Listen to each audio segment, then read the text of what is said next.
네, 교수님, 안녕하세요. 지금, 아무래도 10시라서 그런지 셰르파 선생님들이 다 입장은 안 하셔가지고 조금 괜찮으시다면 입장하시는 거 기다리고 시작해도 괜찮을까요? 네, 저는 괜찮습니다. 네, 어, 기억에 신철민 교수님께서 약간 어제 늦을 수도 있다라는 뉘앙스로 말씀해 주셨고, 그리고 이제 이충근 선생님은 혹시 네, 따로 의견 없으셨는데, 네, 이충근 교수님은 들어오시지 않을까 싶고, 그래서 김경호 교수님, 이충근 교수님 입장하시는 거 좀 기다렸다가 시작하면 될 것 같습니다. 네. 김혜지 선생님, 안녕하세요. 안녕하세요. 네네. 저희, 여수 갔다 오시고는 화면으로는 처음 뵙네요. 반갑습니다. 네, 네. 저희 CRMW가 어떤 식으로 진행되는지 사실 참여 교수님들이 약간 베일에 가려져 있는데, 너무 알면 다치는 것 같아가지고. 근데 지금처럼 이렇게 어, 다른 교수님 과제에 이렇게 참관을 하시도록 말씀드리는 이유가 이제 또 다른 교수님 과제랑 좀 연관 있는 경우도 있고 또 진행되는 거 보시면서 또 참고도 되고 또 원내에서 진행되는 과제이다 보니까 또 어떻게 보면 또 어, 공통점이 있을 때도 있더라고요. 그래서 이제 김예지 교수님 같은 과제는 이제 진단 관련된 내용을 다루다 보니까 아마 이 권혁수 교수님 과제도 굉장히 도움이 되시지 않을까 싶어서 또 이렇게 연기게 되었고요. 네, 이충근 교수님 참여해 주셨는데요. 반갑습니다. 저희 CRMW 처음으로 이렇게 셰르파로 참석해 주시고 CRMW 설명 잘 못 듣고 참여하셔가지고 이렇게 자, 자문회가 이렇게 빡세는 걸 잘 모르셨다 하시더라고요. 네네. 어쨌든, 인사 잠깐 부탁드려도 될까요? 저희 오늘은 네, 굉장히 핵심 멤버들이 모이셔가지고, 네. 이중훈 씨 목소리가 잘 안 들리는데요. 마이크 연결이 잘 안 된 것 같습니다.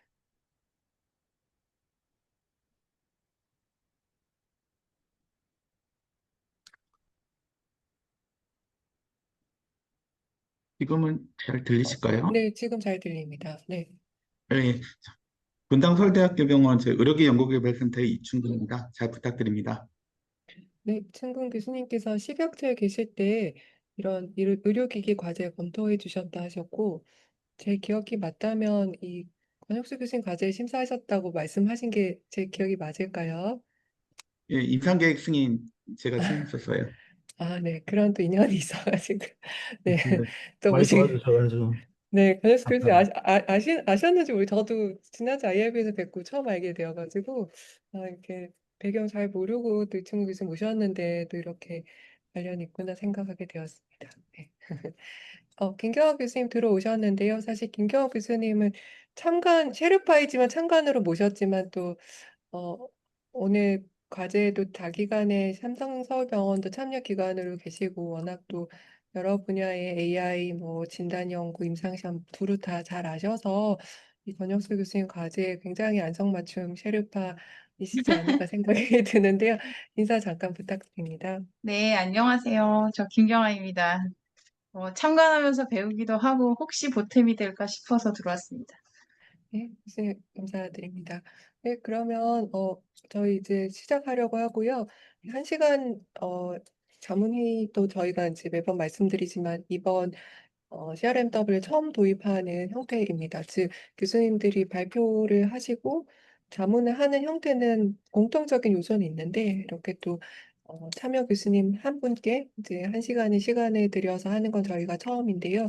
지난번에 한번 해보니까 10분, 15분 정도 발표를 권혁수 교수님께서 진행해 주시고 셰르파 선생님들께서 관련된 자문을 하시고 계속 논의를 이제 진행하면은 괜찮은 포맷이더라고요. 그래서 권혁수 교수님 발표 부탁드립니다.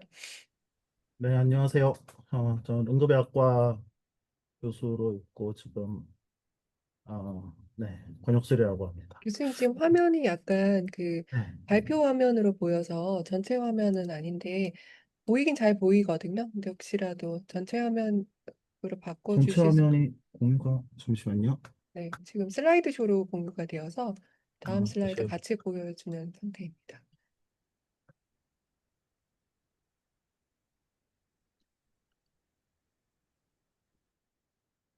지금은 어떠신가요? 네, 지금 전체 슬라이드 잘 보입니다. 네, 감사합니다. 감사합니다. 먼저 말씀을 드릴 COI가 몇 개 있어가지고 말씀을 드려야 될 것 같은데, 저는 현재 베러라이라는 이 초음파 소프트웨어를 만드는 회사를 창업해서 운영 중이고요.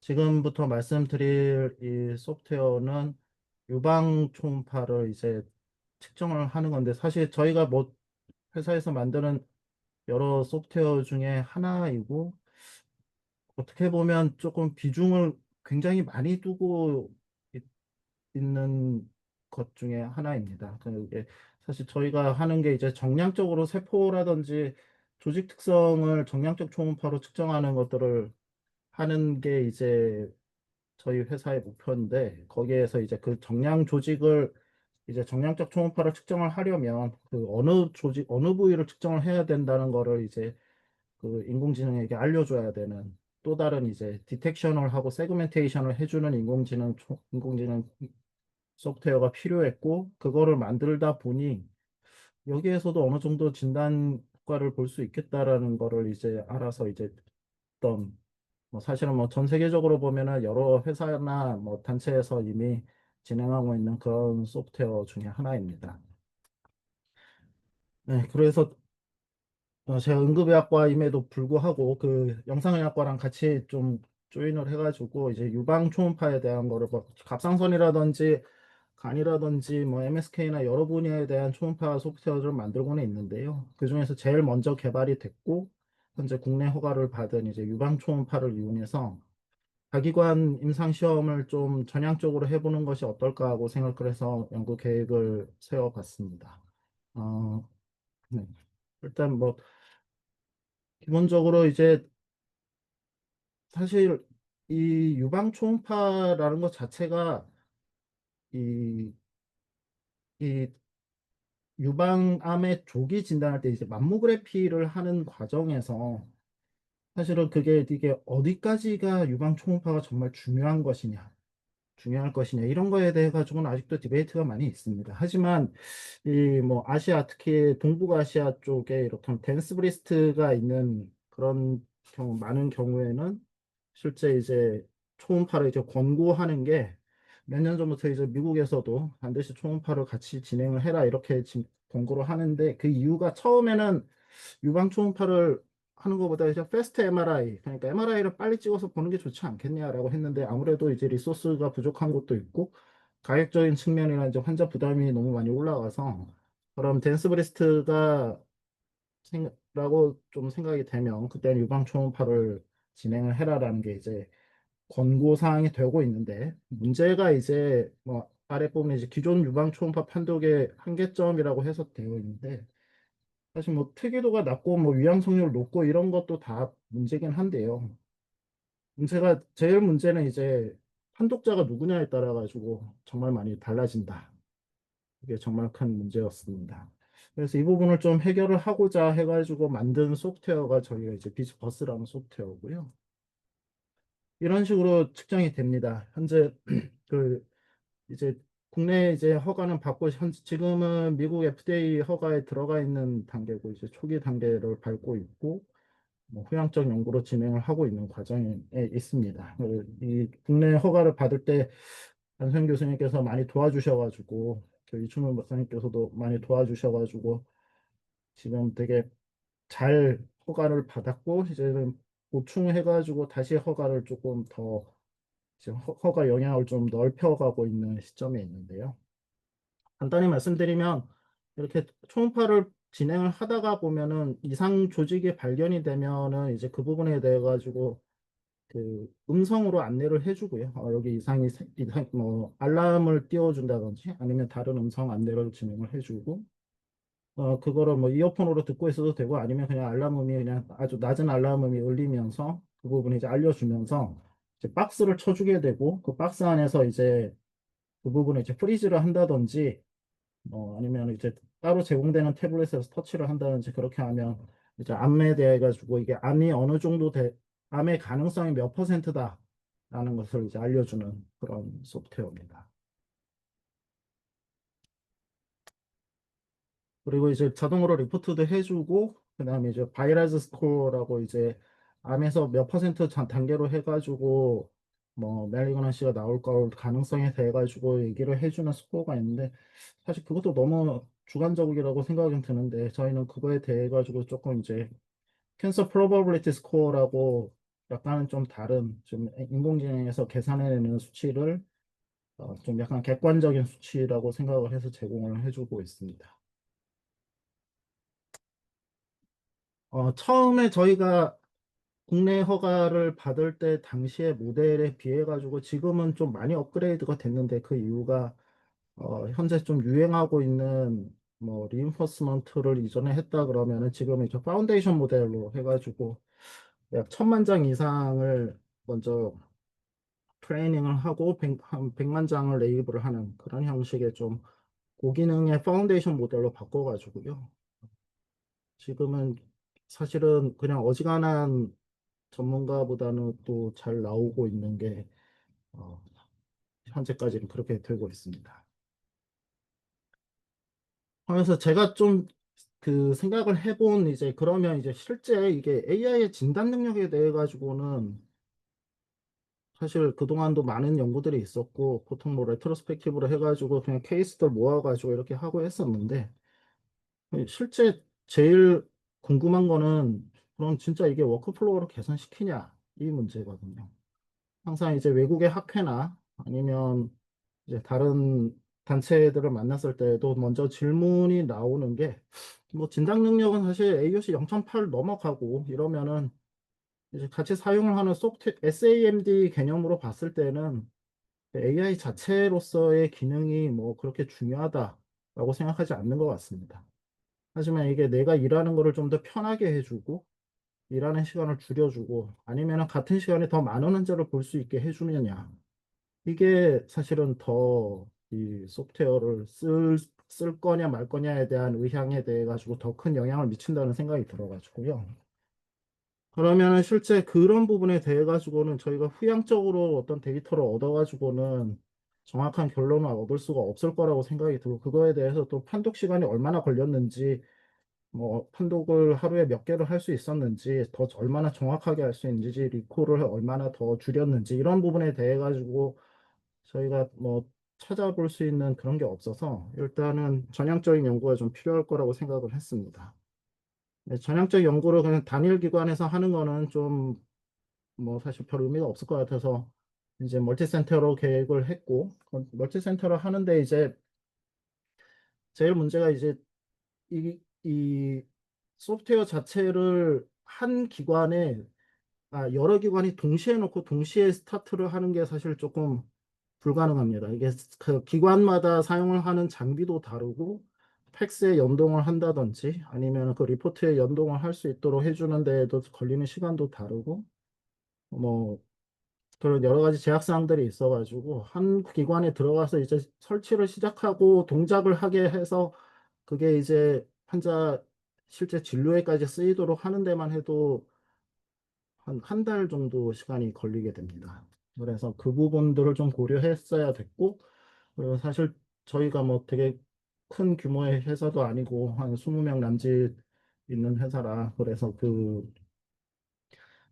한 군데에 집중을 하면 이제 다른 데 다시 가가지고 또 하고 뭐 이렇게 할 수 있는 게 없어가지고, 할 수 있는 여력이 안 돼서 그냥 여러 가지 현실적인 상황을 고려를 해가지고 이제 스태터 웨지 트라이얼을 좀 계획을 했습니다. 그러면 보통 이제 클러스터를 나눠가지고 하는데, 그 클러스터를 이제 좀 뭐 1, 2, 3으로 나눠가지고 일단 세 군데 정도에서 시작을 하는데, 분당 서울대가 제일 먼저 시작을 해보고, 그 다음에 삼성이 해보고, 그 다음 서울대가 가던, 아니면 뭐 분당, 일단은 현재는 분당에서 제일 쉽게 접근이 가능해서 분당에서 하고, 그 다음 서울대가 하고, 그 다음에 삼성이 들어오던 그런 방향으로 해서 일단 좀 진행을 해보는 것이 어떨까 하는 걸로 이제 생각을 했고, 뭐 또 여러 가지 설계 원리나 수학적 모델을 봤을 때에도 뭐 스텝드 웨치가 여러 뭐 시간적으로나 어떤 타임 시리즈 쪽으로 해서 분석을 할 때에도 좀 도움을 줄 수 있다라는 여러 근거들을 바탕으로 해가지고 스텝드 웨치 클리니컬 트라이얼을 생각을 했습니다. 그리고 다음에 이제 그 이전에 안소영 교수님께서 강의를 해주신 내용 중에 프라그매틱 클리니컬 트라이얼에 대해 가지고 사실 굉장히 감명을 깊게 강의를 들으면서 좀 그 부분을 저희도 좀 실행을 해봐야 되겠다라는 강한 욕구를 느꼈었는데요. 그래서 그 전에 제일 먼저 해볼 수 있는 게 이런 그냥 다른 임상 현장에서의 다른 절차들을 다 손을 보면서 이렇게 한다는 거는 실제 적용할 때는 사실 별로 의미가 없을 거라는 생각이 들어서 일단은 프라그매틱 클리니컬 트라이얼을 해야 하고 나서 거기에 대해 가지고 실제 저희가 효과를 이펙티브니스를 측정을 해야지 이게 나중에 실제 진료 현장에서 쓰일 것이냐에 대해 가지고 그리고 정말 사용자와 환자 모두에게 좋은 결과를 가져올 것이냐에 대해 가지고 좀 그나마 정확하게 측정을 할 수 있을 거라고 생각이 들어가지고 이제 프라이머리 클리니컬 트라이얼을 계획을 했습니다. 뭐 차이점에 대해 가지고는 그때 교수님께서 말씀 주신 내용을 바탕으로 해가지고 좀 정리를 해봤는데 뭐 그런 정도가 있는데 어, 뭐 하여튼 결과 자체로는 어떤 좀 정형화된 과학적인 결과를 얻는 거는 조금은 힘들 수는 있을 것 같지만 그래도 어떤 실용적인 면에서는 이런 식으로 계획을 하는 것이 뭐 분석을 하는데 약간의 어려움은 있을 수 있지만 그렇게 해보는 게 어떨까 하는 생각이 들어서 이제 스텝드 웨지에다가 프라그매틱 클리니컬 트라이얼을 하는 게 현실적이지 않을까 하고 생각을 했습니다. 이제 이후부터 말씀드리는 거는 제가 잘 몰라가지고 AI 도움을 받아가지고 같이 좀 한 거였는데, 이거는 앞에서 말씀드린 이제 그 뭐 제너럴 비트는 향상할 거다. 이거는 뭐 상식적인 내용이라서 넘어가도록 할게요. 네, 제 문제가 이제 그러면은 실제 우리가 이거를 진단 그 연구의 아웃컴을 그럼 뭐로 할 거냐? 이게 사실은 진단 정확도라든지 이런 거는 이미 이전에 이제 피보탈 스터디를 진행한 결과에도 다 나와 있고 이제 지금 현재 논문으로 퍼블리시 준비 중인 것도 있고 한데요. 문제가 그러면 진짜 이게 워크플로우를 개선하는 데 써가지고 어떤 것들을 그럼 그 아웃컴으로 잡아야 이게 워크플로우를 개선했다라고 볼 수 있을까 하는 게 일단 첫 문제입니다. 현재 뭐 이렇게 좀 뭐 대충 생각나는 대로 좀 정리를 한 게 이런 건데 이게 효율성을 계산하는 데서는 판독 프로세스라든지 뭐 시간이라든지 아니면은 이게 그 더 많은 환자를 보게 한다든지 이런 게 정말 워크플로우를 개선한 지표가 될 수 있느냐 이게 일단은 좀 궁금하고요.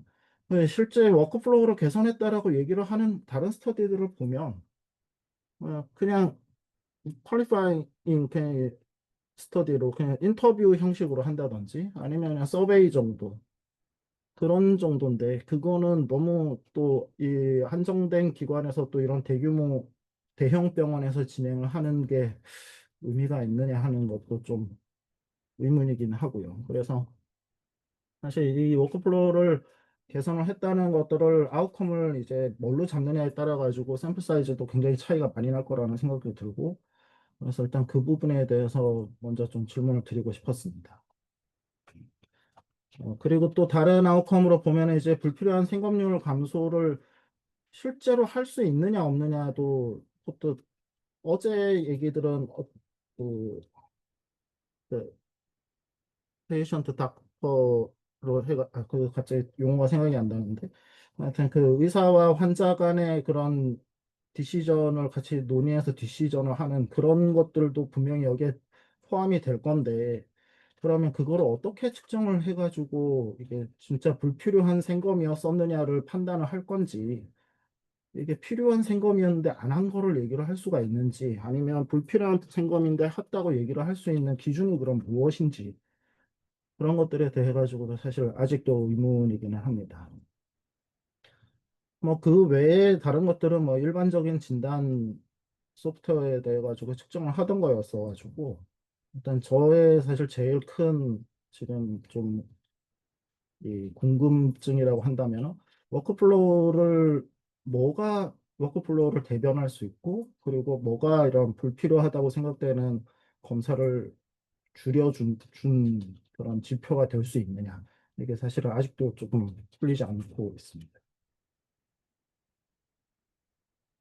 그리고 이제 문제가 이제 스태틱 그 웨지 클러스터 랜더마이즈를 한다는데 이게 현재까지는 지금 세계에서 좀 늘리면은 한 네다섯 군데까지는 같이 클러스터로 참여를 시켜가지고 진행을 할 수는 있을 걸로 보이는데 이게 전통적으로 이제 스텝 웨지를 보니까 이게 꼭 뒤에 이제 클러스터 랜덤이라는 얘기가 같이 붙어 있어가지고 하지만 저희가 이게 순서를 정해서 결국은 진행을 하게 될 텐데 이 랜더마이제이션 이펙트가 사라지는 게 아니냐 하는 것도 조금 의문이기는 했고요. 그래서 이게 결국 대조군을 서로 크로스로 해가지고 대조군을 쓰는 게 아니라 자기 자신을 대조군으로 써가지고 분석을 하게 게 되는데 그렇다면 이거를 굳이 랜더마이제이션이라는 텀을 이 필요한 것인지 아니면은 그냥 그거는 그거대로 남겨두고 그냥 스터디를 진행을 해야 되는 건지 이것도 사실은 아직 잘 모르겠습니다. 그래서 그 부분도 좀 의견이 필요하고 세계기관으로 충분할 것이냐 아니면은 현재 조금 참여를 시킬 수 있는 부분이 뭐 한양대병원이나 세브란스 정도 더 들어올 수 있을 것 같습니다. 그래서 한 5개 기관 정도로 늘려가지고 진행을 할 것이냐 어느 것이 더 좋을 것이냐에 따라 가지고 조금 예, 각 군마다의 샘플 사이즈도 좀 달라질 거라고 예상이 돼가지고요. 그것도 그렇고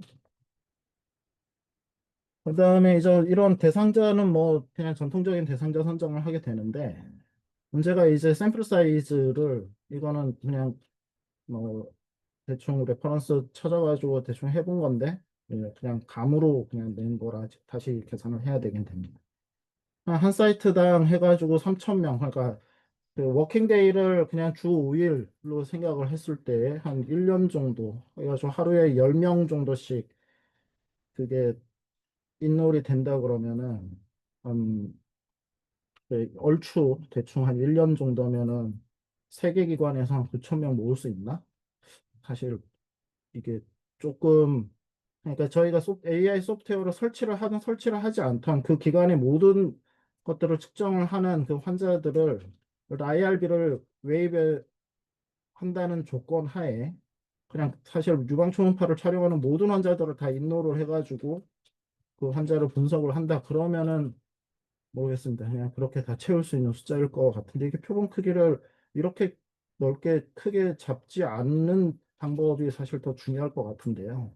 네, 사실 근데 이제 그 프라그마틱 스터디가 된다 그러면 당연히 IRB를 좀 유예를 받고 그 인포먼드 컨센트를 받지 않는 선에서 일단 진행을 하는 방법을 좀 고려를 해야 될 것 같다고 생각이 들었습니다. 네, 뭐 이렇게 좀 고민들이 있어가지고 제가 말씀을 드렸고 그래서 그렇게 된다면 이렇게 되게 이제 노이즈도 많이 생기게 되고 데이터 자체를 분석하는 방법도 이제 일단은 굉장히 많이 컨설트를 받아야 될 거라고 생각이 들었고 이거는 제가 아마 어디 뭔가 AI에서 도움을 받아가지고 작성을 한 부분인데 뭐 이런 식으로 소남 모양으로 해가지고 받아야 된다 뭐 이런 앤서가 나왔어가지고 그렇겠지라고 그냥 해서 생각을 한 거고 주요 평가서도 사실 뭐 분석 방법 자체가 이 정확도는 뭐 AUROC나 AUPRC 뭐 이런 거 계산하면 될 것 같은데 그 외에 아까 말씀드렸던 워크플로우에 대해 가지고 어떻게 그럼 접근할 것이냐 이런 것들에 대해 가지고 조언을 좀 구하고자 합니다. 그래서 뭐 만약에 된다 그러면 사실 국내에서 아직 이런 AI 진단 보조 시스템이 워크플로우에 어떠한 영향을 미치고 있는지에 대한 연구가 제대로 이루어지는 것들이 별로 없고 사실 그렇기도 하고 자기가 일하는 걸 오히려 더 불편하게 한다 하는 그런 그 뭐 설문 결과들도 많이 있고 미국에서도 이제 이게 AI가 진단 보조를 해주는데 이게 어느 정도 러닝 커브가 지나면 굳이 내가 AI를 써야 될 이유가 없다는 그런 반응들도 많이 있거든요. 네, 저희가 지금 뭐 해외에서 좀 여러 가지 연구를 해보려고 그러고 있는데 뭐 인도나 인도네시아나 뭐 방글라데시라든지 말레이시아나 이런 데에서 이제 좀 해보면 이게 한 몇 달 정도의 러닝 커브가 지나면 AI에서 한 거를 사람이 배워가지고 거의 비슷하게 보기 시작을 합니다. 그래서 그런 부분에 대해 가지고도 좀 뭔가 얘기를 해볼 수가 있는지. 그래서 일단은 진짜 이게 AI 진단 보조 시스템이 계속 지속 가능성이 있는지 이런 데 가지고 좀 의문이 들어서 그런 부분에 대해 가지고도 좀 조언을 구하고자 합니다. 그래서 만약에 이게 그래서 AI를 도입을 하는 게 그래도 도움이 된다는 근거가 되고 그리고 그 사용자 입장에서 사용을 하면 너가 집에 가서 오후 시간에 조금 더 편하게 쉴 수 있고 일도 좀 더 편하게 할 수 있고 더 금방 일을 마치고 또 개인적인 시간을 더 가질 수 있다는 것들을 좀 어필을 할 수 있다면은 예, 아무래도 조금 저희 회사 입장에서는 약간 이제 마케팅의 한 전략이 될 수 있어가지고 그 부분도 좀 조언을 구하고자 했습니다. 네, 여기까지가 제 발표고요. 뭐 교수님들 여러 의견을 부탁드립니다. 감사합니다. 네, 교수님. 저희 CRMW에 들어온 과제에서 저희가 이렇게 셰르파란 이름을 참 잘 지었다라고 생각했던 과제입니다. 뭔가 같이 고민을 할 수 있는 좋은 과제이고 뭔가 굉장히 교수님의 고민들을 저희가 같이 짐을 나눠 드릴 수 있는 좋은 과제인 것 같습니다. 한편으로는 좀 굉장히 이제 어려움도 있고 교수님이 이제 정말 그 회사를 운영하시면서 많은 고민들을 하셨던 거를 저희가 깊이를 잘 가늠해서 이렇게 답변 드리기도 좀 조심스럽다라는 생각도 듭니다.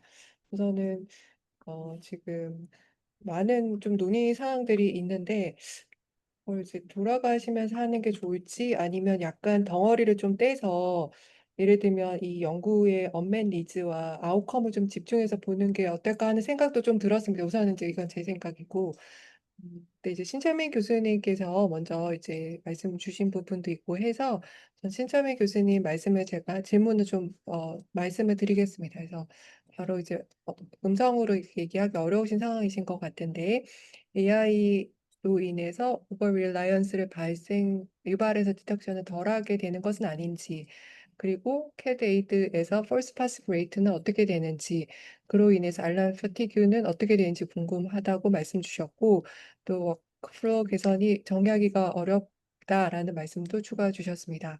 그리고 이제 크로스오버 ICT 제안을 주셨었고요. 아마 이제 신태민 교수님께서도 AI 이용한 그 진단 보조의 상황에서의 워크플로우를 계속 연구를 하고 계시는 상황이라서 또 질문의 깊이가 더 있으신 것 같습니다. 그래서 제가 약간 제안 드리기로는 지금 어, 약간의 이제 조금 운영 방식을 어떻게 하고 싶으냐면 이제 이 연구에서 교수님 그 언맨 니즈를 먼저 한번 좀 논의해보고 싶다라는 생각이 먼저 들었거든요. 그래서 지금 AI 진단의 도입을 통해서 권혁수 교수님께서 예상하시는 언맨 니즈와 또 타겟하는 대상자가 어떻게 되는지를 조금 다시 한번 여쭙고 싶고 그거에 따라서 이제 이충근 교수님, 김경호 교수님 의견을 듣고 싶습니다. 그래서 권혁수 교수님 왜냐하면 이제 처음 시작했을 때 얘기랑 마지막에 덧붙여 주셨던 게 약간 이 처음과 끝을 비교를 했을 때 이게 회사니까 어떻게 보면 더 직설적인 질문을 드리기 좋은 것 같거든요. 어떠한 시장을 타겟하시고 어떠한 효과를 실제로 기대하시는지가 좀 궁금합니다. 어, 이, 이 소프트웨어는 말 그대로 어떤 소노그래퍼, 그러니까 전문가, 그러니까 저희 병원에서 초음파를 보시는 그런 레디올로지스트 전문 엑스퍼트 레벨의 전문가를 대상으로 하지 않습니다. 이 소프트웨어는 일단은 사용자 레벨이 소노그래퍼나 이제 그 FDA에도 굉장히 이제 명시를 해야 되는데 이게 아니면은 그 뉴비, 비기너들의 이제 조금 사용자 편의를 도모하고 자, 하는 게 이제 첫 번째 목적이고요. 그리고 또 저희가 바라는 그래서 아웃컴은 말 그대로 그냥 진단 정확도도 높기는 해야 되는데 사용자가 사용을 하면서 불편함을 느끼지 않는 그리고 있으면 도움이 되는구나 하는 그런 것들을 주는 게 사실 더 큰 목적입니다. 지금도 이제 소프트웨어 업그레이드를 계속 이제 해나가고 있는 방향이 이제 진단 정확도는 뭐 계속 이제 파운데이션 모델 기반으로 하기 때문에 파운데이션 모델 특성상 계속해서 케이스가 쌓이면서 당연히 진단 정확도는 더 올라가게 됩니다. 더 올라가게 되고 지금은 사실 뭐 어지간한 엑스퍼트 레벨보다 훨씬 더 정확하게 보고 있다라고 생각이 되고 이 올해 바뀌는 바이라즈 클래시피케이션에서 나오는 것들은 이 논매스 리전 그러니까 매스가 디텍되지 않는 구간에서도 이제 파운데이션 모델 특성상 그런 부분들을 찾아가지고도 이 부분이 암이 될 가능성이 있다라는 것까지 정보를 제공을 하고 있습니다. 그렇다면 그래서 그거에 대해 가지고 이런 뭐 진단 정확도는 저희 회사뿐만 아니고 비슷한 회사들도 다 같이 제공을 하고 그에 대해 가지고 뭐 사용자 편의성이라든지 이런 부분에 대해 가지고 오히려 더 좀 중요하다고 보고 있어서 그쪽을 저희가 좀 타겟으로 하고 있는 거고요. 네, 그래서 좀 더 말씀을 드리면은 그 이게 펄스 포지티브는 지금 소프트웨어 정도에서는 어느 정도 나오는지 모르겠는데 음, 그렇게 높지는 않았던 것 같습니다. 그리고 그냥 알람 릴라이언스 그러니까 이게 소프트웨어 릴라이언스라든지 아니면 알람 퍼티그나 이런 것들이 사실 그게 또 문제이기는 합니다. 그래서 그 부분은 어떻게 해결을 해야 될 것이냐 이런 것도 이 스터디를 통해 가지고 조금 좀 볼 수 있으면 좋겠다고 생각하고 있습니다.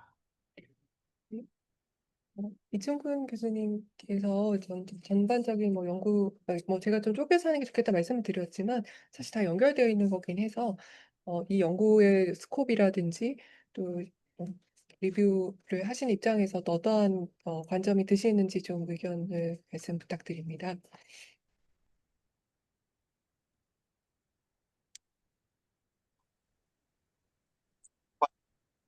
지지자 입장에서 좀 보게 됐는데 사실 여기서 지금 설명해 주신 거나 이런 방법론적이나 이런 부분은 기존에서도 그러니까 문헌적으로는 다 나왔던 내용이긴 해요. 근데 말씀 주신 대로 그 워크플로우 계산하는 게 대부분 그 판독률 계산이나 리콜이나 다 이제 그 정도 내용인데 근데 여기서도 이제 더 고민이 어떤 걸 대표적으로 가져가실지 모르겠다고 하시니까 그 부분도 저도 좀 고민이 된 부분이 있고요. 왜냐하면 이제 문헌적으로는 다 나열된 건데 이게 실제로 대표적인 게 어떤 거냐는 사실 다루는 문헌은 저도 보질 못했거든요. 또 좀 그런 부분이 고민이 되고 이제 그러다 보면 사실 그러면 프라이머리 엔드포인트의 어떤 기준값이 나와야 이제 그거 갖고 샘플 사이즈도 구하실 거고 가설을 설정하시기도 하실 텐데 그 부분도 좀 그 대표적인 레퍼런스가 그렇게 있다라는 이제 설명 쭉 들어보니까 그런 게 없으실 것 같더라고요. 그래서 그런 부분도 좀 고민이 되고 혹시 사용 적합성 시험도 하셨을 텐데 그럼 그 동료 그 사용자분들한테 그 혹시 관련해서 이런 사용성에 대한 코멘트를 받으신 건 없었던가요? 사용자 적합성 평가도 다 이제 그 저희 의료기기 개발센터에서 다 했고, 근데 그때는 사실 이게 벌써 한 2년 전인가 그런데 그때랑 지금이랑 조금 다른 게 그때는 이제 AI 진단 소프트웨어들의 이제 정확도가 사실은 더 이, 초점이 되던 시기였어가지고 사용 적합성 자체가 진단 정확도에 조금 몰려 있었습니다. 그래서 뭐 아, GUI라든지 이런 부분에 대해 가지고 얘기가 좀 있기는 했었지만 그게 그때 당시에는 이런 소프트웨어가 그렇게 많이 있지 않은 상태였어 가지고 아무래도 진단이 정확하다 아니다 이건 왜 틀렸냐 이런 것도 틀리면 안 된다 하는 그런 데 대해서 아무래도 좀 집중이 됐었던 거고 지금 저희가 좀 알고 싶은 이런 워크플로우라든지 이런 데에 대한 거는 사실은 거의 코멘트가 없었던 게 사실입니다. 네, 약간 여기서 여쭤보고 싶은 게 지금 이 연구를 통해서 식약처 승인 이미 받으시고 허가도 받으셨기 때문에 사실은 정확도나 이런 측면은 이미 또 많이 개선됐다고 생각하셨지만 한 번 더 이 지금 업그레이드된 사양에 대해서 정확도에 대한 평가를 받아야 될 필요가 있는지가 우선 좀 궁금하고, 그런 부분들을 다시 식약처에 이런 뭐죠? 추가적인 어떤 시험을 통해서 승인을 받으실 계획이신지가 좀 궁금해요. 제가 이 과정을 잘 모르지만 일단 한번 이제 이런 모델이 개선이 되었기 때문에 이러한 진단 정확도를 이용한 버전 몇 버전이 다시 한 번 더 임상 시험을 통해서 입증이 돼야 되는 것인지 아닌지, 그리고 이 연구를 통해서 그런 부분을 타겟하실 필요가 있으신지 없으신지 좀 궁금합니다. 이 부분은 이충근 교수님께서도 말씀 주실 수 있을 것 같은데, 저희가 버전 업그레이드를, 사실 마이너 버전 업그레이드 같은 경우는 그럴 필요가 없는데, 현재 이게 식약처 허가를 받은 버전하고 저희가 지금 계획을 하고 있는 버전은 조금 다릅니다. 이거는 아무래도 좀 여러 부분이 개선이 되었고, 이 진단 정확도 자체도 일단 저희가 MRMC를 해가지고 한 건 아니었어가지고, 일단 그냥 소프트웨어 자체만의 진단 정확도만 측정을 했을 때에도 굉장히 많이 좋아졌거든요. 그래서 그 부분에 대해 가지고도 조금은 검증이 필요한 상태이기는 합니다. 그런 부분이 있고, 그 다음에, 네, 이 워크플로우 개선에 대해 가지고도 이, 그러니까 회사 입장에서 말씀을 드리면 제품을 판매를 하거나 할 때 검증되지 않은 거에 대해 가지고는 기술을 할 수가 없습니다. 그래서 이것도 그냥 뭐 식약처뿐만이 아니고 그 해외나 이런 데에서도 좀 얘기를 하고 그럴 때 이런 부분에 대해 가지고 좀 강조를 해야 될 필요가 있어서, 네, 그래서 좀 사실 정확도도 필요하고 워크플로우 개선도 필요한 그런 상황이긴 합니다. 식약처 버전, 그러니까 승인받은 버전이 아닌 버전이라고 하면 이제 식약처 이제 IND 승인을 또 받으셔야 되는 상황이 되실 수 있고요. 네네. 그런 부분이 근데 만약에 승인받은 버전으로 했을 경우에는 어차피 성능 기준값을 최소 성능 기준값 이상을 설정을 하기 때문에 별도로 하실 건 없어 보입니다. 네네. 네.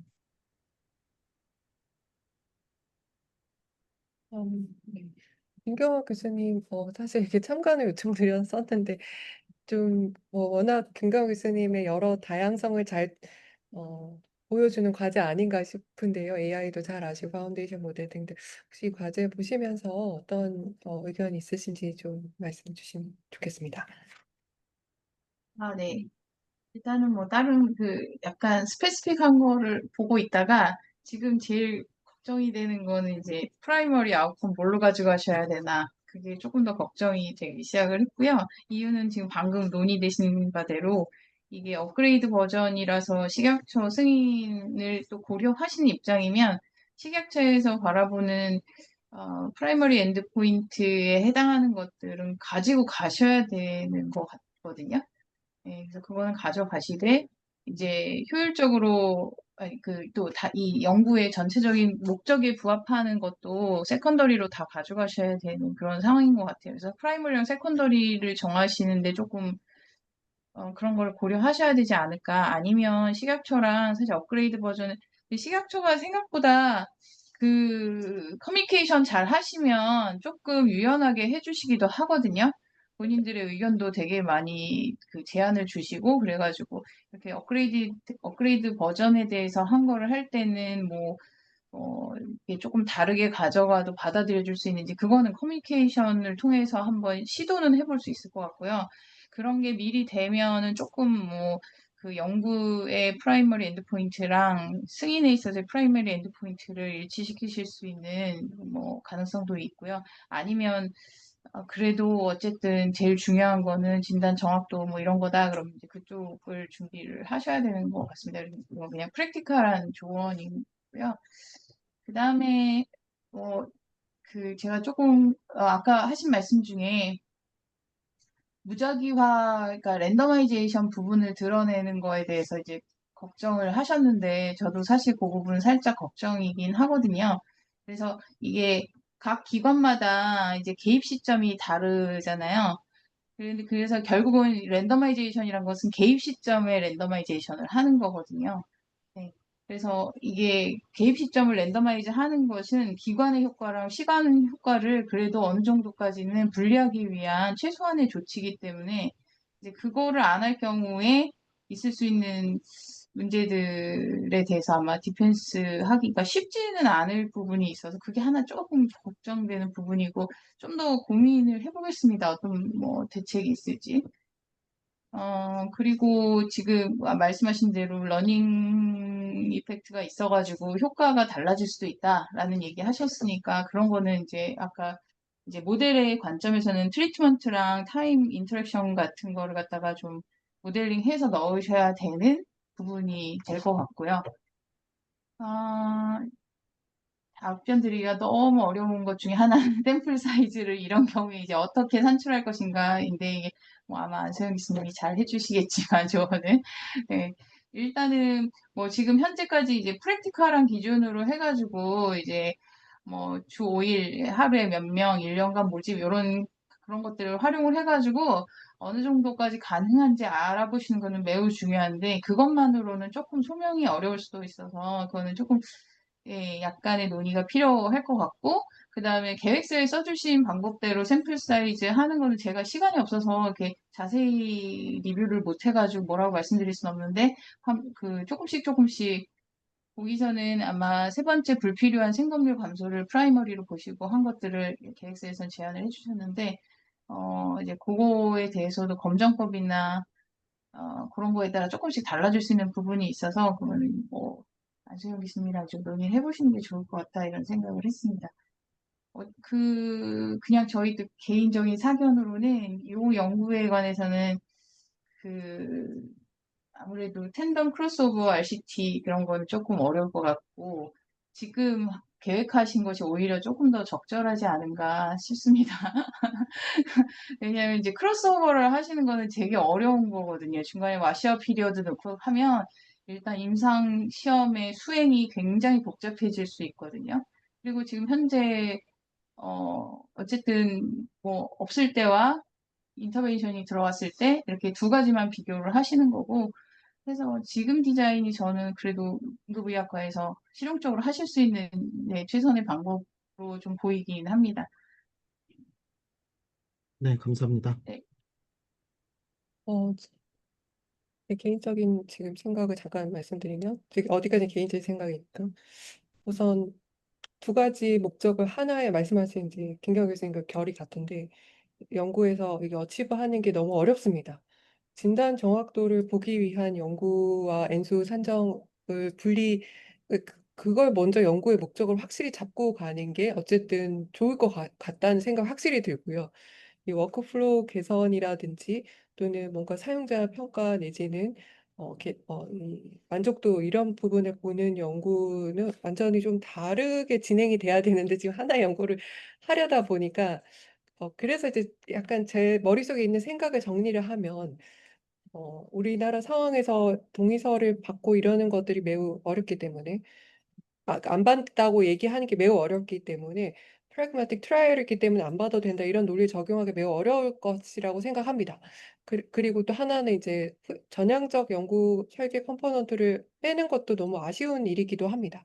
그리고 이제 그런데 이제 후향적 크로스오버 ICT 같은 경우는 그 워크플로우를 보는 외국의 논문에서는 굉장히 많이 등장하고 사실은 어떻게 보면 뭐 많이들 수행했던 연구이기 때문에 또 익숙한 부분도 좀 있습니다. 그래서 저는 약간 중간 결론으로 전향적으로 진행을 하되 RCT 컴포넌트는 넣지는 않고 그냥 약간의 이제 페어드 디자인처럼 예를 들면 분당이 먼저 넣었다라고 하면 이분들은 다시 시간이 지나면 이제 그냥 페어드 디자인으로 안 보고 다시 한번 똑같은 걸 리뷰를 하고 또 만약에 이제 서울대병원, 삼성병원 같이 조금 시간을 두고 할 때는 전향적으로 우선 데이터는 수집을 해서 전향적으로는 진단 정확도에 대한 데이터를 보지만 이제 그 후향적인 데이터도 같이 모아서 워크플로우 개선에 대한 건 후향적으로 분석하는 것이 어떨까 하는 생각이 잠깐 들었습니다. 이게 조금 말씀으로 드리려니까 조금 어렵긴 한데 어쨌든 진단 정확도를 전향적으로 평가를 하고 워크플로우 개선에 대해서는 후향적인 컴포넌트를 같이 포함을 해서 양군을 비교하는 전략을 쓰는 게 어떨까라는 생각은 들었습니다. 그리고 이건 이제 조금 더 생각을 좀 해보겠습니다.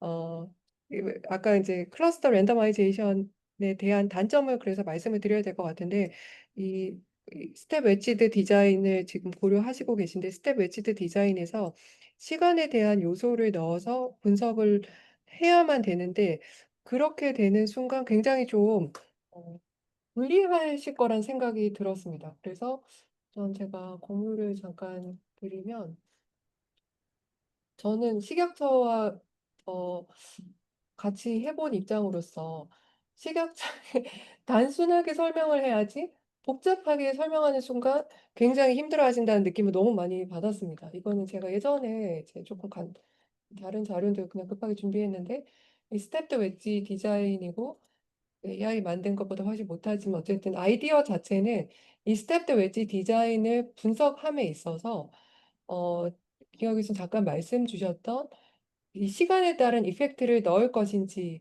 아닌지에 따라서 모델이 굉장히 다양해지고 그걸 고려하는 순간 즉 뭐 예를 들면 이제 시간에 대한 베리에이션을 넣고 또 컨트롤에서 컨트롤 본 사람 그 컨트롤에서 인터벤션 본 사람과 인터벤션에서 컨트롤 본 사람이 효과 크기가 차이가 있을 것이다라는 추가적인 가정을 함에 따라서 모델이 상당히 이제 좀 복잡해지고 분석의 결과도 달라지고 어떠한 모델을 써야 될지가 결과가 달라진다 이런 내용들이 추가가 됩니다. 그런 내용들을 우리는 이 형태가 아직 모르니까 이 인터벤션을 먼저 보는 효과가 분명히 더 클 거야. 뭐 이런 등등 얘기를 이제 시각처럼 하기 시작하면 딱 이해가 안 되셔 하실 수 있을 것 같습니다. 그래서 네, 맞습니다. 죄송합니다. 제가 경험한 식약처는 그랬어요. 이주구 교수님 말고 다른 통계학자분하고 했을 때 그런 경험이 있기 때문에 아주 간단하게 하드 아웃컴으로 진단 정확도에 대해서만 딱 시각적 승인을 받고 워크플로우라든지 이런 거는 탐색적으로 최대한 많은 이제 이펙티브니스를 보는 프라그마틱 트라이얼은 굉장히 많은 기관과 매우 다양한 상황에서 IRT 연구로 설계를 하시는 게 좀 더 안전하지 않을까라는 생각이 들고 그때는 이제 여러 가지 모델을 도입을 해서 먼저 이렇게 기계 학습을 할 때 이제 비기너니까 먼저 이런 AI를 본 사람이 나중에 AI 없이 했을 때 그 효과 차이랑 처음에는 뭐 생짜로 하다가 AI를 했을 때 이 차이가 어떻게 되는지 이러한 효과들을 볼 수 있는 다양한 이제 크로스오버 디자인을 생각하시거나 스텝 웨지 디자인을 생각하시는 건 괜찮은데 어쨌든 식약처 입장에서는 좀 다를 것 같다. 그래서 조금 연구 목적을 좀 분리를 하셔서 연구 설계를 달리 하시는 게 좋을 것 같고 그 연구 설계를 같은 맥락에서 하려면 굉장히 조금 신경을 많이 써서 연구 설계를 해야 될 것 같다라는 생각이 좀 들었습니다. 물론 이제 하나의 연구 설계에 1차 목적은 진단 정확도라고 딱 박아두고 그건 식약처에 설득을 하고 세컨더리를 쭉 넣을 수는 있을 것 같은데 그러려면 좀 더 세컨더리를 만족시키는 연구 엔수 산정은 좀 엔수가 커지게 되지 않을까라는 생각이 들고요. 그다음에 이제 워크플로우에서 제가 이건 이제 그 2년 전에 비스버스 도와드리다 보니까 캐치를 했던 내용인데 굉장히 영상의학과 선생님들이 이게 시간을 재는 것이 어렵더라고요. 그때도 뭐 1시간, 어떤 분은 뭐 몇 초 만에 바로 판독을 하시지만, 뭐 이렇게 보니까 1시간 이상 판독이 걸렸는데, 이건 후양적이니까 뭐 디테일은 잘 모르지만, 어디 뭐 잠깐 외출했다가 오셨을 수도 있고 이러다 보니까 타임을 이제 하시려면은 굉장히 이제 잘 면밀하게 이걸 설명을 하고 재야 될 것 같다라는 좀 생각이 들기는 했고, 그래서 타임을 또 아웃컴으로 정한다는 게 좀 쉽지는 않겠다라는 생각이 듭니다. 아무튼 그렇고, 그다음 불필요한 생검에 대한 부분은 좋은 아웃컴이라고 되게 생각하는데, 제가 어제 말씀에 다이그노스틱 일드라는 개념을 말씀을 드렸고, 이 다이그노스틱 일드가 브레스트 캔서에서 적절한 아웃컴이 될 수는 있을 것 같기는 합니다. 즉, 네거티브, AI에서 네거티브로 나왔는데 이 사람은 조직 검사를 할 수도 없고 그러다 보니 이런 다이그노스틱 스터디에서 어, 그 센시티비티, 스페시피시티를 보는 게 어렵고 특히나 스페시피시티는 굉장히 보기가 어려워지게 되는데요. 대신에 이제 전체 군에서 이 사람이 이제 생검, 그 불필요한 생검보다는 다이그노스틱의 일드 개념이 조금 더 좋은 개념이 될 수 있게 되고요. 특히나 지금처럼 굉장히 정확도가 높아진 경우라면 이제 이런 사람들이 다이그노스틱 일드가 높다라는 아웃컴도 굉장히 좋은 아웃컴이 될 거라고 생각합니다. 불필요한 생검에 대한 거는 너무 레어하게 나와가지고 오히려 연구에 좀 랜수를 키우지 않을까라는 생각이 들 정도로 불필요한 생검이 지금 특히나 이쪽 AI가 도입되고 정확도가 매우 높아진 상황에서는 잘 나오기가 어려울 것 같다라는 생각도 좀 들었습니다. 아무튼 조금 생각이 좀 정리가 안 된 부분이 분명히 있는데 조금 정리하면 이제 다이그노스틱 일드 내지는 애큐러시 관점으로 엔수 산정을 하는 다이그노스틱 애큐러시 설정 연구 설계를 1차로 고려하시되 이제 그 워크플로우라든지 그 외에 이제 시간이라든지 이런 부분에 대한 거는 다양한 그 기관의 헤테로지네이티를 고려해서 그 탐색적 내지는 후양적 데이터도 같이 수집을 해서 크로스오버 ICT를 해보는 방법도 있겠다라는 생각이 듭니다. 네, 감사합니다.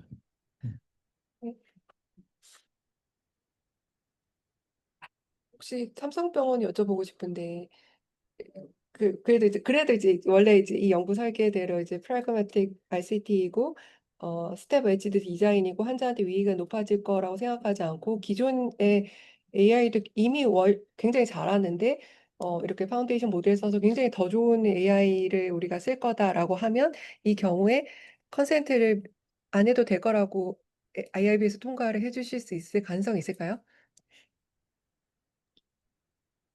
어, 저희 IRB를 오래 했는데 삼성 IRB 되게 컨서버티브합니다. 그런 면에서. 그래가지고 이제 뭐 환자가 이제 뭐 의식이 뭐 많이 없어가지고 판단이 어렵다든지 뭐 등등등 약간 그런 케이스 아닌 경우에 동의 면제를 잘 안 해주시는 경향이 있긴 합니다. 좀 걱정스럽습니다. 동의 면제 부분은 조금 네 쉽지 않을 수도 있습니다. 이충근 교수님 IRB 입장에서 면제가 가능하시라고 보시나요? 전형적인 데이터 임상이 아니라 환자한테 직접 전형적 임상이면 바로 적용이 되는 거잖아요. 네. 이제 그러다 보니까 동의서를 좀 요구하지 않을까 싶습니다.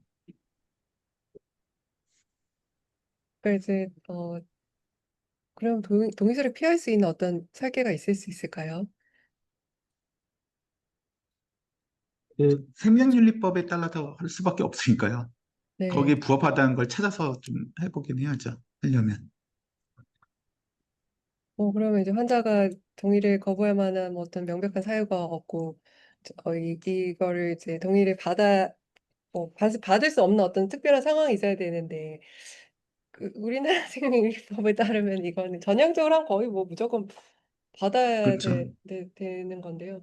전혁수 교수님, 이거 이제 제가 생각하는 IRB의 어떤 스탠스는 면제를 주기가 굉장히 어려워하실 것 같거든요. 면제 받은 건을 오히려 찾기가 더 쉬울 정도로 면제는 굉장히 레어하게 주는 건데 만약에 이제 면제를 받아야 되는 전향적인 상황이다라고 하시면 전향적 연구 설계로 계속 가져가 가실지를 여쭙고 싶습니다. 네, 저도 그 부분, 저도 IRB를 오래 하면서 이제 이 프라그마틱 클리니컬 트라이얼에 대해 가지고 이제 외국의 사례나 뭐 NEJM이나 뭐 이런 데 보면은 웨이브된 경우들이 종종 보이는데 아직 국내 실정에서 그런 정도까지 좀 과감하게 하는 거는 사실은 저도 조금 힘들지 않을까라는 생각은 하고 있었고요.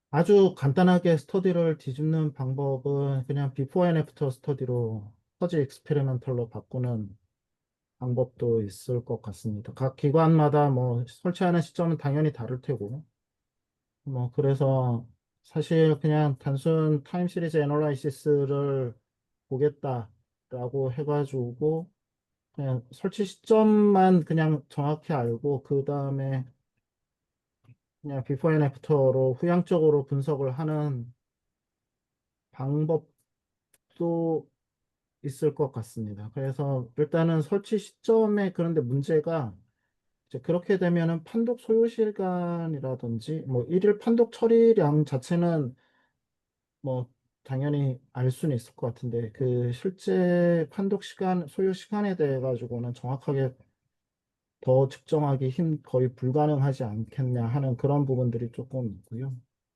뭐 정확도라든지 이런 부분은 나중에 어차피 바이옵시 결과랑 비교를 해야 돼서 그 부분은 음, 더 알 수는 뭐 그런 부분을 대해 가지고 아는 건 어렵지 않을 것 같은데 사실 제가 전향적으로 좀 생각을 했던 이유가 이런 워크플로우에 대해 가지고 아까 이춘분 교수님께서도 말씀해 주셨듯이 레퍼런스를 찾는 게 너무 어렵고 거의 없어서 이제 그런 부분을 조금 알아보려면 이제 전향적인 연구가 필요하지 않겠냐 그런 생각이었었고 그리고 이런 그런 사실 그냥 진단 정확도 아예 빼버리고 그냥 워크플로우만 본다 그러면 오히려 웨이브가 그런 부분에서는 더 가능하지는 않을까 뭐 이런 생각도 조금 해봤습니다. 그런데 그런 위험성을 전부 다 내려놓고 그리고 워크플로우를 보는 그런 아웃컴 자체를 좀 한정을 하고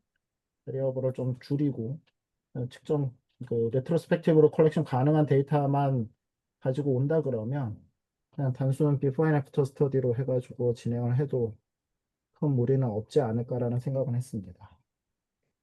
네, 이게 설치를 하고 다시 이제 제거를 하실 계획이신가요? 아니면 한번 스테이션이 설치가 되면 음, 분당이든 서울대든 이렇게 설치가 되면 계속 설치하시는 상황을 놔두실 네. 것인가요? 그렇게 비포 앤 애프터로 되려면은 병원에서 구입을 해서 진료, 이게 이미 허가를 받은 사항이고, 이게 허가받은 데에서 식약처에다가 얘기를 해가지고, 뭐, 이 정도는 제 심사가 필요 없을 거라는 그런 답변을 받으면, 지금 봐서는 안 해도 될 것 같은데, 그런 내부적으로 이제 내부 문서만 가지고 이제 그 부분이 허가가 된다 그러면 병원에서 뭐 구매를 하던 데모 목적이던 해가지고 설치를 하는 그건 병원에서 설치를 하는 걸로 해야 되고요. 그렇게 되면은 저희가 뭐 이거를 소프트웨어를 뭐 10,000원이든 10만 원이든 돈 받고 파는 형식으로 해가지고 설치를 하고 그다음 퍼머넌트하게 그냥 놔두고 사용을 하도록 그렇게 해야 될 것 같습니다. 삼성병원 같은 경우에는 이제 POC를 위해서 잠깐 설치를 허용하기도 하거든요. 그래서 그럴 때는 이제 뭐 병원에서 사실은 구매 액수도 문제지만 액수보다는 어쨌든 얘를 갖다가 계속 영구히 이용할 거냐에 대한 디시전도 사실은 중요한 거라서 이제 그런 디시전이 좀 어려울 때 POC 개념으로 일단 일시적으로 뭐 임상시험 기간 동안만 열어주시는 그런 루트도 있거든요. 네, 그런 걸 타실 수도 있고요. 네. 네.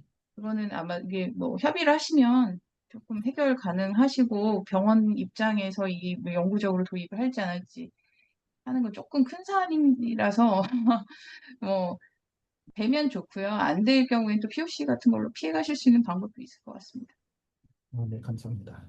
그럼 삼성서울병원에서 이제 그 POC 할 때에는 뭔가 기간이라든지 제약 조건이 좀 자유로운가요? 그럼 1년 써도 된다 이런 것들은 누가 결정 보통 하시게 될까요? 제가 자세한 절차는 잘 모르겠는데요. 예, 일단은 허가받은 기계나 그에 준하는 거일 경우에는 POC 쪽으로 하는 것이 조금 더 쉽기는 하고요.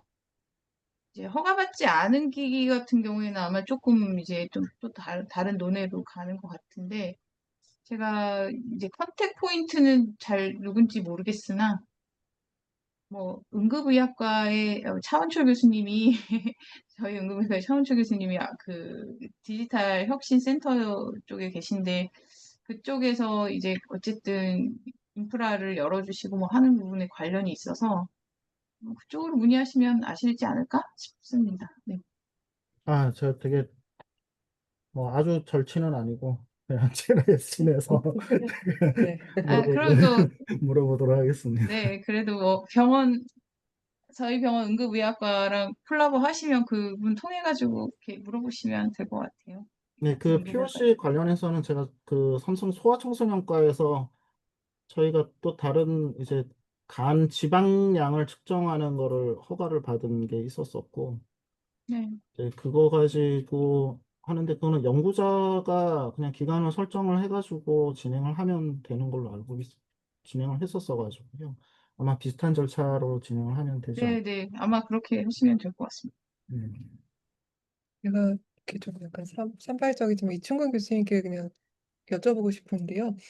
이 비스버스 이 기계를 처음에 이제 승인 받는 과정에서 6명의 리더들이 100몇 개였나 300개였나 그걸 이제 판독을 해서 어, 기존에 이 기계를 보지 않았을 때의 결과가 있고 그 다음에 이 비스버스를 봤을 때의 결과가 있어서 이게 페어드된 상태에서 진단 종합도가 어떻게 되고 ROC가 어떻게 되고 이런 식으로 해서 MRMC 기법을 써서 이제 전체적인 ROC가 증가한다. 이걸로 이제 승인을 받는 자료를 썼었습니다.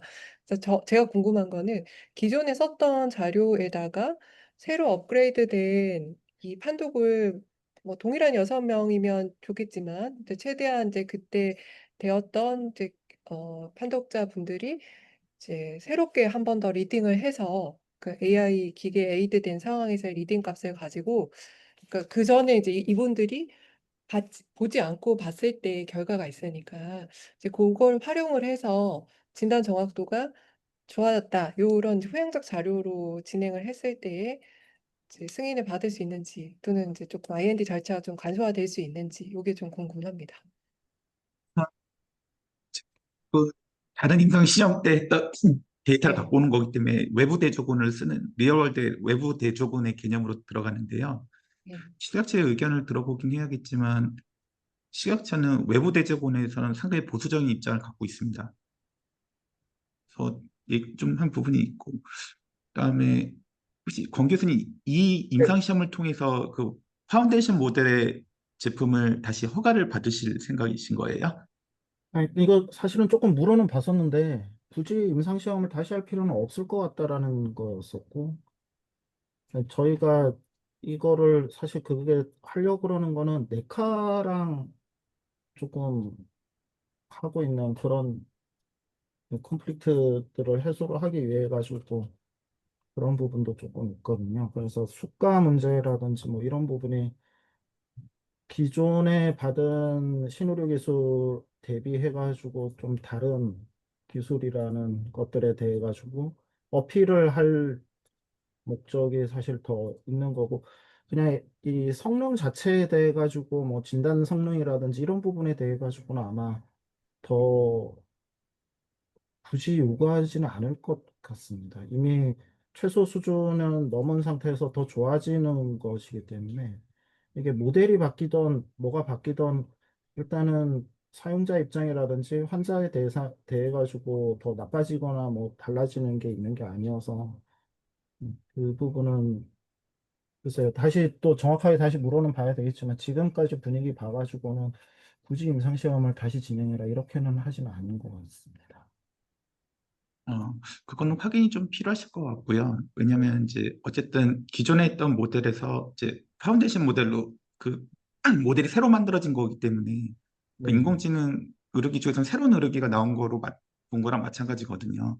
그래서 그건 네. 식약처럼 확인을 좀 해보셔야 될 것 같고 네. 다만 이제 네카에 대한 게 더 목적이라고 하시면 참고하셔야 될 게 디지털 의료제품법이 나오면서 이제 후양적 임상, 그러니까 환자에게 직접 사용하지 않는 그런 임상시험 같은 경우에는 식약처 승인이 면제되는 조항이 생겼거든요. 그래서 그런 것도, 근데 식약처는 어쨌든 제품의 뭐 성능, 그러니까 뭐 정확도 이런 부분을 보다 보니까 만약에 그 네카한 게 더 목적이라고 하시면 약간 설계를 그 식약처 승인 안 가는 방향으로 틀어서 해보시는 것도 좋을 것 같습니다. 네네, 알겠습니다. 그리고 아까 비포 애프터 잠깐 말씀 주셨는데 사실 이게 스텝도 웨지가 안 된다고 처음에 생각했던 게 아니, 왜냐면 결국엔 시간을 어느 기간이 랜덤하게 될지를 모르고 이제 랜덤을 돌리는 건데 지금은 어떻게 보면 그 타임이 정해져 있기 때문에 말씀하셨던 이 스텝드 웨지 디자인을 차용은 하되 뭔가 거기서 어떤 무작위 배정 요소를 두기가 어렵다. 그러니까 삼성병원이 먼저 들어갈지 분당이 먼저 들어갈지 이거를 랜덤하게 정하실 계획이신 건가요? 만약에 스태프도 웨지를 하신다면? 그게 불가능할 것 같습니다. 그렇죠. 네. 네. 그러니 뭔가 랜덤의 요소는 사실 말씀하신 것처럼 없어지고 시간에 따라서 이제 되는 것이 들어갈 것이고 다만 이제 이 스텝 웨지에서 얻고자 하는 효과가 분당에서 기계를 도입한 시점에서의 퍼포먼스랑 예를 들면 삼성에서 도입하지 않았을 때 퍼포먼스를 비교할 수 있다. 이런 게 이제 분석이 추가가 되는데 그러니까 비포 애프터 대비했을 때 스텝 웨지로 내가 주장할 때 장점은 그 기간에서의 비교가 가능하다. 어떻게 보면 랜덤 한 건 아니지만 랜덤 한 것처럼 어쨌든 비교를 할 수 있다. 요 주장을 할 수 있는지가 좀 궁금합니다. 그러니까 단순한 페어드 비교 말고 군 간 비교를 할 수 있다는 게 스셋 웨지의 장점이기 때문에 분당의 어떤 전체 군하고 삼성의 전체 예를 들어 삼성의 전체 군이 기계를 쓴 전체 군하고 안 쓴 군이 뭔가 성능이 차이가 나더라. 그 전제 조건은 이제 분당과 삼성의 이제 그 퍼포먼스 굉장히 비슷하고 환자분도 비슷하게 들어온다. 내지는 뭐 그런 것들은 어느 정도 보정을 통해서 제한을 할 수 있고 또 환자분을 셀렉션해서 제한할 수 있는데 기기를 썼더니 확 좋아졌더라. 이런 얘기들을 하려면 이제 스텝드 웨지의 디자인을 차용해서 지금 말씀 주셨던 보이는 혼합 효과 모형 같은 좀 복잡한 모델을 쓰는 것이 장점이 드러나는데 그런 주장을 할 수 있는지가 좀 궁금합니다. 그 글쎄요. 그러니까 이게 스테이트 웨지를 하는 것 중에 하나가 이제 시간 효과도 있을 거고, 이게 트레이닝 그 사용자 하는 부분에서 분명히 분당 병원하고 이 삼성병원이나 서울대 본원하고 일단 쓰는 장비도 다르고, 네, 그들이 보는 환자 군 자체가 조금은 다른 거를 확인은 했습니다. 네, 그것도 확인했고, 바이옵시를 하는 비율도 다르고, 하루 보는 환자 수도 조금 차이가 나기는 하는데, 그래서 그게 이렇게 시간이 지나면서 스텝 웨지를 했을 때 그 전에 왔을 때의 그 전후 비교도 그 당시에 대해서 딱 할 수는 있는데요. 그 다른 환경에서 실제 그러면은 이게 펄스 포지티브라든지 펄스 네거티브의 비율이 뭐 변한다든지 판독 시간이 변하는지 이것도 그 환경에 따라서 시간이 지나면서 이 AI에 조금 더 익숙해지면서 조금씩 변하는 그런 시간 트렌드를 비교를 해야 되는데요. 이게 그 부분을 비포 앤 애프터로는 그렇게 해가지고 그런 미세한 변화라든지 뭐 비율이라든지 이런 것들을 정확하게 측정하는 거는 사실 불가능할 거는 같고, 그리고 이 이제 스텝 웨지가 사실은 그 교수님께서 말씀해 주신 바대로 이렇게 랜더마이제이션이 빠져버리면 별로 의미가 없는 그런 네, 게 돼버려가지고 그냥 굳이 이런 네. 식으로 가져갈 이유는 사실 그냥 페어드로 하는 게 오히려 더 나을 수도 있다고 사실 저도 그렇게 생각을 합니다. 어?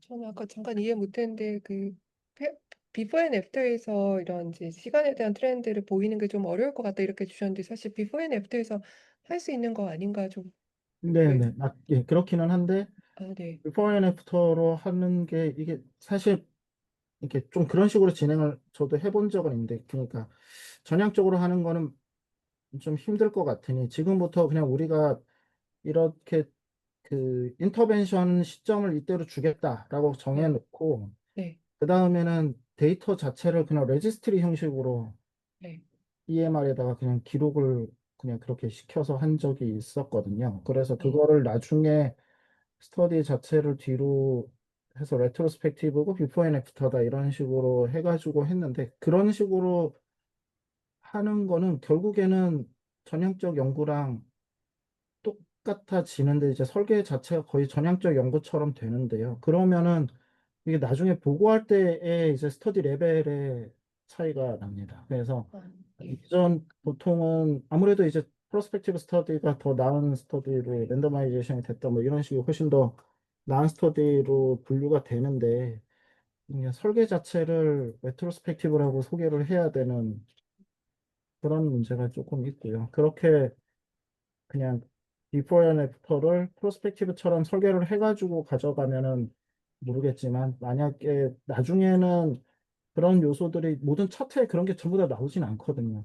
특히 영상의학과 기록에서 이제 비나인이라든지 이런 것들은 아예 판독이 그냥 비나인하고 끝나버리는 경우도 되게 많고, 그래서 그런 부분이 이제 조금 좀 전향적으로 끌고 가기에는 비포 앤 애프터로 하면은 좀 얻을 수 있는 데이터의 양이 확실히 많이 줄기는 할 것 같습니다. 이제 좀 끝내야 되는데 너무 좀 아니 왜냐면 레디올러지는 약간 내과나 이렇게 좀 그런 거 좀 달리 시간 구간을 랜덤해가지고 익스페리먼트 디자인 형태를 넣는 경우가 간혹 있더라고요. 제가 음, 워크플로우 계산한 거 보면 지금 너무 많이 봐서 기억이 안 나는데 달을 이렇게 해가지고 어느 달 그가 이제 지금 말씀 주신 게 되게 좋은 포인트인데 근거 수준을 높이려면 이제 전향적으로 수집한 데이터가 굉장히 중요하다라고 말씀을 주셨는데 여기에서 이제 랜덤한 요소를 섞기는 좀 어렵지만 예를 들면 이 도입하는 기간을 우선 데이터는 약간 무시하고 이미 도입이 된 이후에 그 상황에서 예를 들면 이번 달은 기계를 쓰고 그 다음 달은 기계를 안 쓰고 이런 식의 디자인을 이제 그 이후부터 스텝도 웨지 비슷하게 가져갈 수도 있는지가 좀 궁금합니다. 이때는 물론 또 이제 동의서를 받아야 되는 이런 이슈가 있겠지만 그래도 이제 승인 받고 이게 그냥 진료의 과정에서 보조적인 거다라고 이제 잘 얘기해 볼 수는 있지 않나라는 생각이 드는데 아무튼 네. 제가 네, 조금 그렇게도 충분히 가능할 거는 같은데, 그러면 스터디 기간이 좀 더 늘어나야 되지 않을까 하는 생각이 듭니다. 한 2년 정도. 2년, 네. POC도 2년 받는 걸로. 네. 알겠습니다. 저희 처음부터 이 과제가 난제라고 생각했고 또 뭔가 이 1시간 내에 딱 끝나진 않을 거라 생각했는데요. 우선 많은 생각거리를 우선 저희가 논의를 했고 저희 또 CRMW의 장점이 이메일이라고 하는 또 중간에 이런 이제 고민을 계속 이어갈 수 있는 기제를 쓰기 때문에 오늘 이제 권혁술 교수님께 요 이제 녹화본을 전달 드릴 텐데요. 교수님께서 오늘 논의사항 한 번 더 이렇게 정리해서 저희 메일로 이렇게 회람을 해주시면 네네. 또 셰르파 선생님들께서 또 메일을 통해서 글을 통해서 또 의견을 전해주실 것 같습니다. 사실 제가 이제 지은정 교수님이 이 과제 좀 어려워하시고 저도 어려워했는데 혹시 지은정 교수님 마지막 코멘트 주실 부분 있으신지 여쭙고요. 특별히 없으시면 시간이 좀 많이 지나서 이제 마무리할까 싶습니다. 지은정 교수님 의견 있으실까요?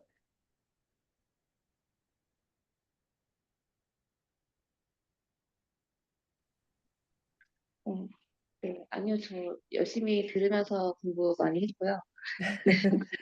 네, 어, 이게 항상 프라이머리 엔드포인트를 어떻게 가져갈지랑 여러 가지 부분이 매우 어렵다라는 게 조금 더 느껴졌고, 그래서 저도 동일하게 고민이 됐던 거는, 어, 네, 동의서 문제는 전환적으로 가는 이상은 해결하기가 쉽지 않겠다라는 게 공통적인 생각이었습니다. 다른 코멘트 할 내용이 없어서 너무 죄송한 것 같아요. 네, 그러면 오늘 여러 선생님 많이 참여해 주셨는데 이제 마무리 할까 싶고요. 권혁 선생님 혹시 마지막으로 정리하는 코멘트 주시고 또 남은 기간 동안에 저희가 어떤 부분을 좀 더 같이 고민해 주시면 좋을지 의견 부탁드립니다. 근데 사실은 일단은 저도 이게 사실 굉장히 어려울 이런 식으로 접근하는 게 국내 현실상으로 프라그마틱으로 가는 거는 동의서를 면제받고 진행하는 거는 거의 불가능하지 않을까라는 거는 사실 개인적으로도 그렇게 생각은 하고 있었고. 그래서 가장 그 다음 방법으로 생각한 거는 이제 그냥 비포 앤 애프터로 비슷하게 꾸려가지고 가는 방법이 좋겠다라고도 생각은 했습니다. 그런데 네, 일단 그 부분에 대해 가지고 조금 더 이 의견을 좀 더 주시면 감사할 것 같고, 그리고 이게 뭐 이게 CRMW 뭐 최종 과제에 제가 선정이 되고 이런 게 중요한 게 아니고, 이런 부분들을 이제 조금씩 논의를 하고 얘기를 들어보면서 좀 현실적인 감각을 계속 좀 유지를 해야 될 것 같아가지고요.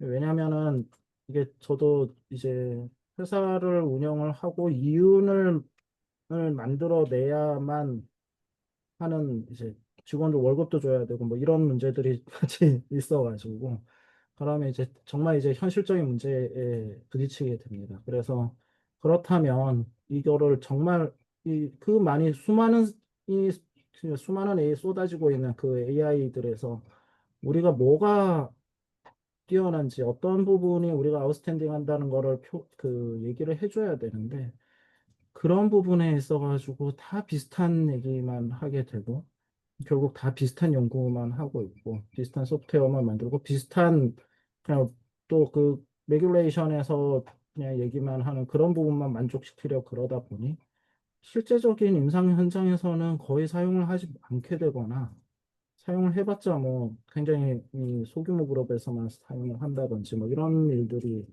있는 것 같습니다. 그래서 실제적으로 지금 뭐 이 연구 환경이나 이런 것들이 굉장히 제한되는 상황에서 저희가 조금 사용 환경, 그러니까 실제 의료 환경에서 조금 이게 실제 클리니컬 프랙티스로 들어갈 수 있는 그런 연구들에 대해서 조금 더 지원을 해 주실 수 있는 환경이 좀 더 되면은 일단은 좋겠다고 생각을 했습니다. 뭐, 네.